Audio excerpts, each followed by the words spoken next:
Well, Governor Nixon, thank you so much for joining us today. Absolutely. We'll just jump right in here because we got limited time. But I understand you've come from the White House, where you had a very important and politically classified meeting with the president. So I was hoping you could tell us everything that was said behind closed doors. Well, it's not nearly as exciting behind closed doors as one might imagine. We talk about minimum wage and creating jobs and providing preschool opportunities and education. Quite frankly, those meetings behind closed doors are just a lot of folks trying to move the country forward. And what was your takeaway from this meeting? First of all, as you get in the second term, it's a new team for the president. So it's good to see that new team, and they're very engaged with the states and very interested in things we're working on, whether it's in healthcare or education. And I found he and his new team reinvigorated, reengaged, and ready to use the full power of his office to move America forward. And in Missouri's case, what does that mean for you? What can the president do for you without necessarily the cooperation of Congress? Well, first of all, run government well is important for all of us. I mean, as a governor, we try to run government well, and that means using the resources they have, using the opportunities they have, things like what we've done in the community college. Our Mo Health Wins consortium we put together has trained nurses all over the state, adding to that strength in there. So I think in a job training area where they've given us much more flexibility to train folks, we believe that good education means good jobs, and they've been very helpful. And so were there any governors offering advice to the president, saying like, this is how you ought to get your act together? We do this with all of our guests, by the way. I did not see Governor Brownback at the meeting, so I'm not sure how that question went with him. I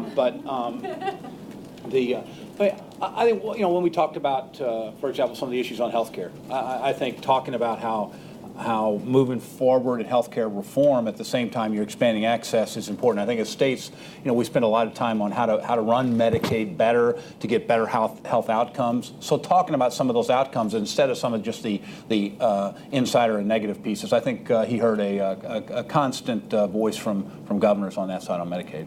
And is there more that, you've supported Medicaid expansion? That's been a tough row to hoe in Missouri. Is there more that the administration or the president or the Democrats in general could be doing to move that debate in a place like Missouri? Well, I think highlighting some of the things that are going on in Republican states. I mean, when one of the challenges you got is that many Republican governors are moving forward, but they don't talk about it very much. I mean, and you look at some of the waivers that have been granted by the federal government for things like non-emergency medical transportation, copays, deductibles, things of that nature that put the work element into Medicaid. Having the administration and others talk more about some of those reforms inside the Medicaid system, I think would be helpful. Is that just terribly frustrating for you to see? John Kasich in Ohio or Brian Sandoval in Nevada. These are Republican governors opposed to the law. They're getting to put it in place in their states. That's not an option you've got. I mean, the frustrating thing for me is every day in Missouri, we pay $5.47 million in taxes.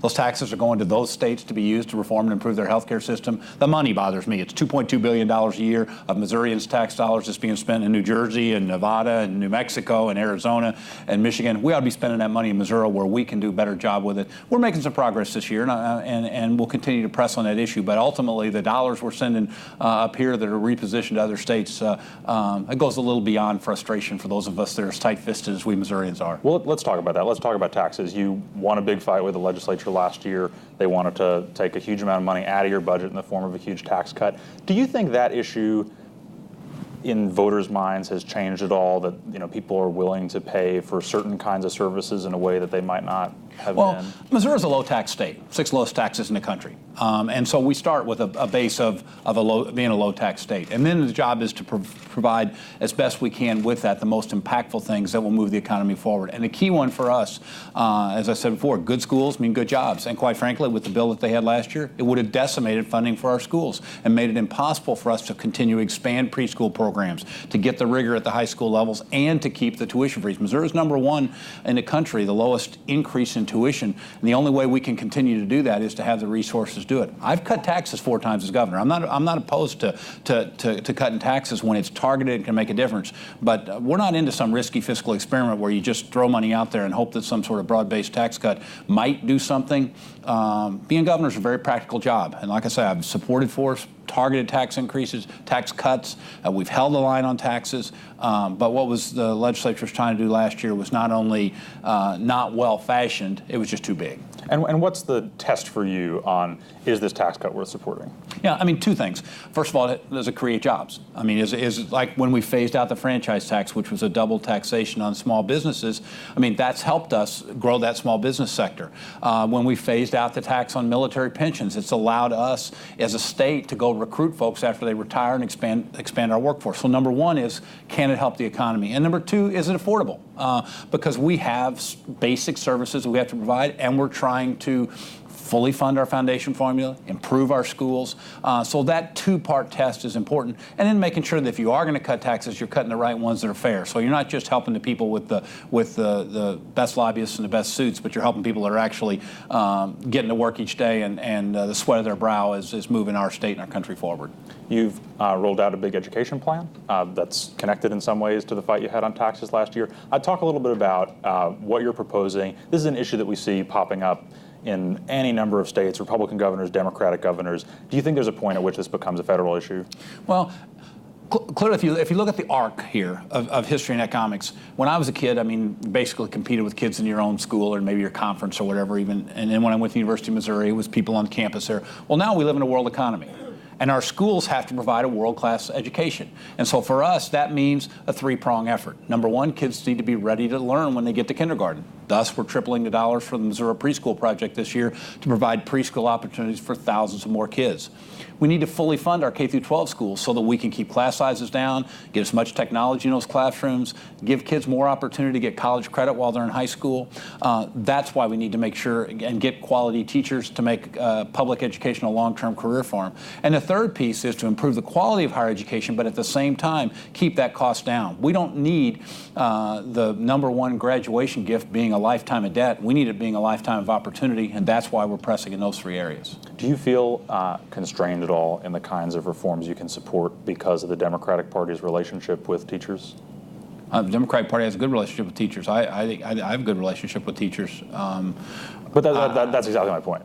Do you feel at all like there are some bolder reforms that you just can't go there because of public employee unions? No, they've been, quite frankly, been good partners. We've seen the exact opposite, quite frankly, of the teachers have been at the table with us in our education roundtable on all of these reforms, right there with us. I mean, you're not going to, if you're building something in a factory, you want the people that are building it to be part of the process, and teachers have been right there with us the entire time. I do think there are those that feel like they can move forward in politics by attacking public education as if that's some sort of philosophy or that's some sort of position, but really what that is attacking people that are taking public service for a living. So we have not had impediments to that area. Our teachers are ready to compete. They understand that the kids in front of them have to have jobs for the future, and I've found our teachers groups to be incredibly supportive of all of the reforms we're talking about. Increasing standards, getting more dual enrollment, getting more preschool, having rigor. We've instituted a brand new testing program for our schools, and our teachers have been with us hand in hand the entire way. I want to talk about the Republican Party and the Republican Party that you're dealing with in Missouri and what you see nationally. You may be aware that we had a government shutdown here in Washington. You have not had one in Missouri. You have bigger Republican majorities than this president has to deal with. What's the difference between the situation you're dealing with and the one here? We have two-thirds in both the House and the Senate of Republicans. So anything that's going to move forward has got to be in assessments with them is bipartisan. Well, first of all, we focused on what I call shared values, and one of those shared values is fiscal discipline. We balance budgets in Missouri. We hold the line on taxes, and we work together where we possibly can. The other thing I've done is I've tried to have a personal relationship with as many members as I can, not just in the Capitol, not just making them come to my office, but going to their districts. I spend a tremendous amount of time out in schools, out in districts, out in factories, out in businesses with the members, talking in their local communities, and I've found that to be a very good way to draw connections to keep us from losing, shall we say, the ability to move forward. Maybe that's why Missouri's unemployment rate stayed below the national average for 52 months in a row. That's why we're adding jobs. That's why we're #1 technology rate growth jobs in the country. It's been Missouri, the best, the lowest increase in tuition. So the bottom line is by talking about issues with these folks and respecting them, I think we're continuing to make progress. Well, you've touched on what is sort of a pretty big thematic debate in Washington, where there are folks who think if this president had taken more time to cultivate members of Congress, if he had spent more time on the Hill, had people over for dinner, golfed with more than a couple people at just a couple regular partners, maybe things would be better. And then a group of people who say, you know what, you just cannot deal with these people. That you look at the House of Representatives, some of the stuff people say, the Michelle Bachmann, Steve Stockmans of the world. I'm sure you've got some folks from your home state that no amount of golf. I got some folks that think those folks are far too far to the left. And so you come down on the side that says you come down on the side that says personal relationships do make a difference. Absolutely. I mean, you got to get a certain level of trust in this when you're doing the people's business. And one of those trusts comes from a deep understanding of what folks across the table from you really need. And the best way to do that for me has been to understand their communities and understand the stresses of those communities well. Obviously, I don't want to be critical of the president. It's a big country. He doesn't have time to go hang out in 435 congressional districts. But I spend a lot of time, trying to interact with these folks in a way in which they're comfortable, whether it's walking on a farm or at a college basketball game or at a football game or whatever, where they're comfortable to talk. Because when you get folks in politics in a pack, whether it's here in D.C. or quite frankly even sometimes in Jefferson City, that pack mentality, that parliamentary mentality is not overly successful at solving problems. Can you envision just to I know guys like you hate doing hypotheticals, but just to rewind the tape for a couple of years, can you envision an alternate reality where the president wins Missouri in 2012, where if the first term had gone a little differently, your state could have supported him because it came awfully close in 08? Yeah, 3,700, 3,800 votes in 08. Absolutely. I think that one of the things that talking in our state, we've been a real leader in the resurgence of the auto industry, for example. With Ford making $1 billion investment in Kansas City, bringing insourcing a product, brand new Chevrolet Canyon being made by GM over in Wentzville. Some of those things I think could have helped connect the practicalities of some of the courageous decisions that he made early in his administration to Missourians. And for whatever reasons, it wasn't a target state, so that's fine. We were certainly able to not only be elected and reelected and Senator McCaskill, that also pick up an additional statewide office with the Secretary of State. So I think there's still a wide avenue to run as a moderate centrist, somebody that thinks about working people every day, Democrat in the heartland. So you don't, if you look at a lot of states over the last couple of years, a place like Virginia, North Carolina, very different kind of state, but you see more big states moving toward Democrats than away from Democrats. And there's certainly a vein of thinking in the party that says Missouri is just the exception to that rule. In a couple of years, this state is going to be Tennessee or Arkansas or what do you think of that? I just disagree. I think you got to meet people where they are. I don't give up any states. I think you got to talk to people. People aren't that different. They watch whether you're in Illinois or North Carolina, whatever, they're still watching the same Olympics on TV and they're doing the same stuff. And so I don't. The bottom line is that I think in the heartland, to connect with those folks, you have to understand how hard we work, how focused we are on public education, and how we're willing to compete with anybody in the world when it comes to an economy of the future. And I think all of those are things that bring people together. So I see, like I said, just because the president did not compete in Missouri in the last cycle, I was overwhelmingly reelected. Senator McCaskill was elected. We added to a statewide office. I think there's a clear path for fiscally conservative people that never forget the working people that move this country forward each and every day and continue to drive forward public education message.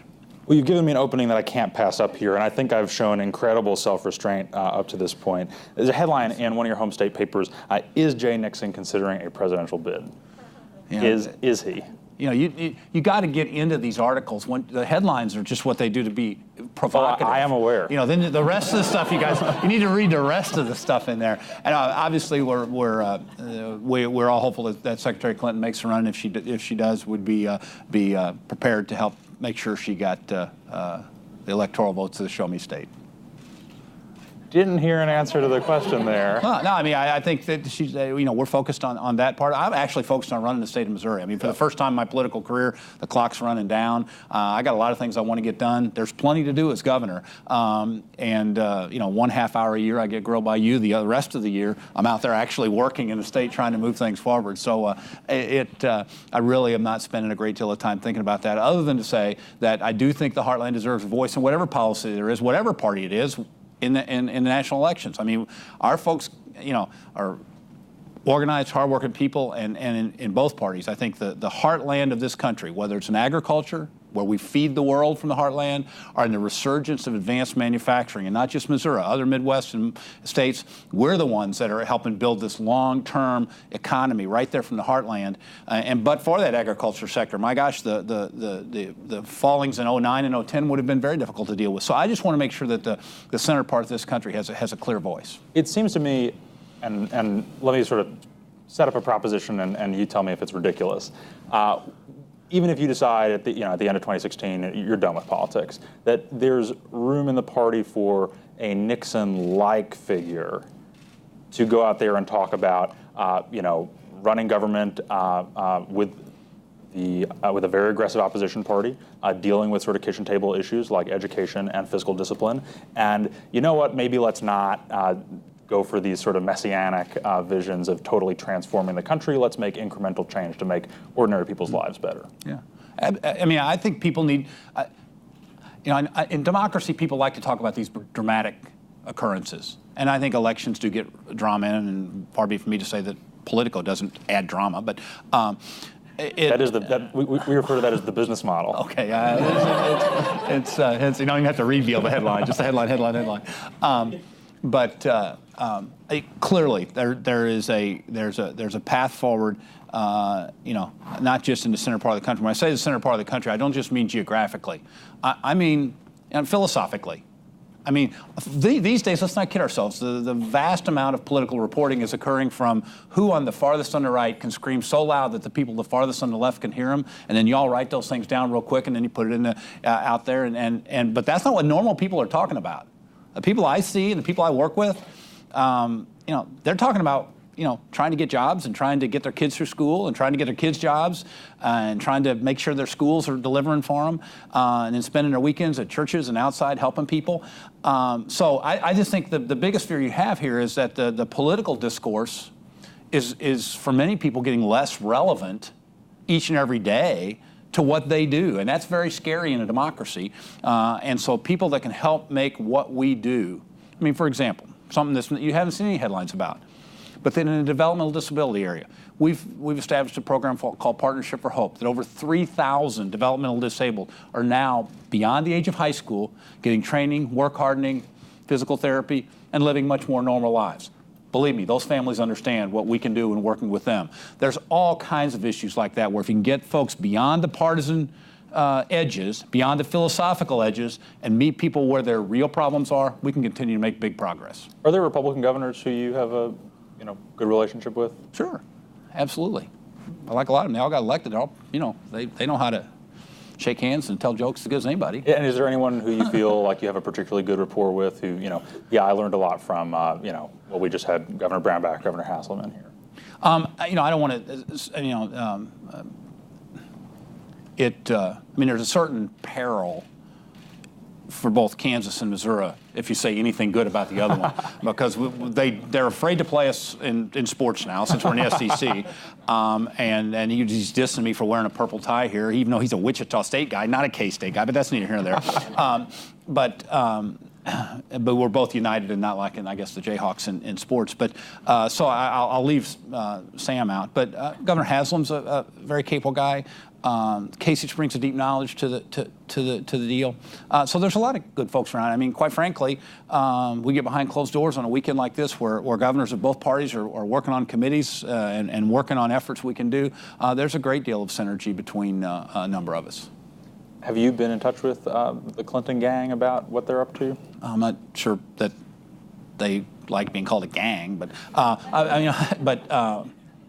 was at the Clinton Global Initiative this year. We were partnered with the Red Cross and Procter & Gamble and talking about Joplin and talking about disaster recovery, and had a good chance there to thank the president for some of the things that he has done and spend a little bit of time with him. But no, other than that, I've not engaged with them. They're obviously from Arkansas, and he was Attorney General, and we've known him for many, many years and supported him and think very fondly of him. You said that you hope she runs for president. Have you expressed that to her? No, I have not. Have you expressed that to him? I learned a long time ago not to attempt to manage through spouses. And do you think she would be competitive in your state? Sure, absolutely. And what would make I mean, her, he won yeah. twice, you know, once again, a lot of hypotheticals, but clearly she brings a wealth of experience and a deep commitment to public service, and you know, I clearly think that if she was on the top of the ticket, Missouri would be in play.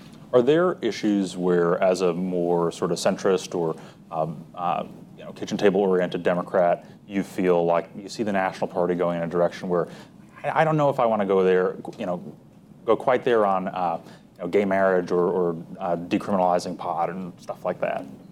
Well, I'm okay with the first one, not the second one, but that's I do think that making sure that we're continuing to be fiscally disciplined is very important. And I think that balancing budgets at the state level is important, and holding the line on taxes and actually trying to get people to get some money in people's pockets so that they can buy things and move forward in this effort is important. And I do think that sometimes the agenda on both ends of the spectrum, like I say, I'm equally critical of both sides of the far end. Those are speeches. Those aren't practical folks, and it is. Whether you're too far on the right or too far on the left on issues, I find the avenue to make progress is between the hash marks of the field, not heading for the sidelines. And so I try to drive people to that center section. Yeah, there are issues in which I think some folks in our party have been off there a little far out in left field. But you know, those are good discussions and productive ones. Do you think there will be a time in Missouri? Can you envision a time 5 or 6 or 10 years from now where people embrace Obamacare? I mean, I don't know that the name of it is not going to be overly helpful in that sense in the long run. But I mean, right now, I mean, we're working to expend the tax dollars that we send to other states. We want to stay in Missouri so we can improve health care options. If we can continue to keep health care affordable, improve health outcomes, then whatever name it is, it's going to be good for the country. I think the politics of this have so singed the intellectual discussion on it that the moniker makes it difficult. But I do think that moving forward and having health, I mean, people in Missouri believe that people at work ought to have health care. You know, and if you're willing to work and get up each day, and if you don't make very much at it, that doesn't mean you don't get health care. And so for us, I just think it's real important. Those folks making $9, $10, $11 an hour, they're out there shoveling the snow at night or working in nursing homes at night, my golly, they deserve health care as much as anybody else. And so I think those aspects of it as we move forward, I don't know that people will say, wow, because of this, that, but ultimately it'll make us a better country, a better state, reward work. And I think in that sense, in the rearview of history, it'll be seen as a solid step forward on the Medicaid side. Is there anything, I mean, just to circle back to this, when you were fighting your legislature on taxes, you were all over the state talking about how damaging this would be to your vision of what a healthy Missouri would look like if the legislature passed this. Does it surprise you at all that the president is not sort of full court press every day, every corner of the country? Here's why this is a good law and it's helping you. I mean, I'm not going to micromanage or macromanage. I don't know, whatever. He can make those choices. I do say that for me, not being cloistered in the office. You know, the folks in elective office, they come to these capitals. There's these really nice buildings. There's all these folks handing them stuff as they walk up and down the halls. They can't, if they fall over, they pick them up or whatever. You know, that's not normal. They walk down their main streets, they fall over, people laugh. You know, I mean, so the bottom line for me, I mean, I just try to engage people where they are on things they're interested in. Understand that when people run for office, they generally run to do things, and if you can find out what's really important to them, then you can forge some coalitions that. You know, we passed an autism mandate my second year as governor. We didn't get it done the first year. I mean, this morning, 3,000 kids got up this morning and went to therapy. That wouldn't have happened but for that. When that didn't pass the first time, I mean, I could have gone around the state and attacked the legislature that didn't do it. But instead, I worked with them and we got it done. So for me, I think when something doesn't go well, it doesn't dispirit me. It motivates me to work a little harder to find which key is going to turn the lock. So we've already established that you might run for president in 2016. But if that falls through, like what else? What's next for you? I mean, I know that you're very focused on your job, but like what's the bucket list thing that Jay Nixon has always wanted to go on a safari and as soon as I'm out of this office? I was disappointed that the transition plan for the NBA after Stern had somebody else already in as commissioner, because since I don't play much anymore, I enjoy being in public service. And I think I bring after doing it for the number of years I have and being elected to different jobs and reelected, in every job I've ever sought, been reelected, I think I understand folks, and I think I have some skills and some ability to get things done. I don't spend as much time in self-promotion as some. I don't spend as much time, my shoulders have not been hurt by patting myself on the back as much as some politicians, but I'm going to tell you that the sleeves roll up and we get a lot of work done, and I want to continue to do things that help more than just me or my family. I'm interested in moving my state and the region and the country forward, and I can't see, after committing 27, 28 years of my life to that, just trying to only worry about the bank account being the only thing I worry about when I get done with this term as governor. Can you imagine yourself coming to Washington in some capacity? I wouldn't be a reporter, and you don't expect me to be a lobbyist. The pay is fabulous. Yeah, it appears that it's almost your broker was saying that out there, I'm not here to rule things out when you look forward, but I am focused on what I can get done in the next 3 years. And I think as long as I keep my attention focused on what the people of Missouri, I asked for their vote to be reelected. I told them I would work for them for the next 3 years as hard as I did the first 4 years, and I will. I get up real early every day. I stay at the office late. I get around the state. I'm really committed. I think we're really close to breaking through on a number of issues. Let's get past these even-numbered years. We'll get going on something else. Well, we're running short on time here, so I want to end with a really hardball question. What has your favorite Olympic event been so far? I like to ski. So back when I was young, 3 knee surgeries ago, and I can understand even though we're 10 or 12 hours behind, I like the fast skiing. Liggety winning a gold medal was a big deal. I think that getting Bodie at that age back after that surgery kind of inspired me. So the skiing is clearly that. Although, as I was talking to you as we walked in, we've got a whole number of St. Louis Blues playing on various countries' hockey teams, including the United States, and we're hopeful that we get an all Blues final so that we got Missouri pushing forward. Well, then you can celebrate under any circumstances. I'll stick with the United States. Yeah. Okay. Well, Governor Nixon, thank you so much for joining us.